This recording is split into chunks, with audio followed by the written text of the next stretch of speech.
রহমতুল্লাহ, welcome back. Update নাও 2000 হাঁস প্রজনন খামার।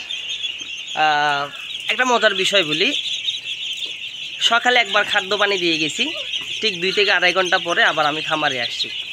এখন খাদ্য যা আছে সব শেষ করে ফেলছে বাড়ি থেকে। এখন এগুলো মোটামুটি আমার জড়াই ধরছে বা আমার কাছে কাছে মোটামুটি পায়ে পায়ে হাঁটতেছে, যাতে আমি হাঁটতে না পারি। আর এখন এরা খাদ্য চাচ্ছে, তার মানে আমাকে খাদ্য দাও খাদ্য দাও। এই দেখেন আমার পায়ের সাথে একদম পায়ের নিচে এসে কী অবস্থা এদের।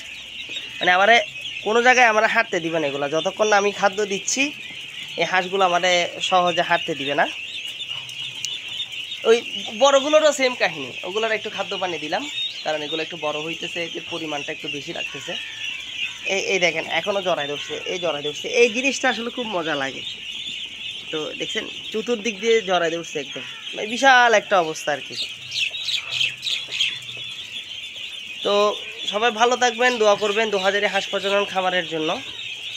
আলহামদুলিল্লাহ মোটামুটি আমাদের প্ল্যানিংটা খুব ভালো মতো আলহামদুলিল্লাহ সামনের দিকে যাচ্ছে, বাকিটা আল্লাহ ভরসা।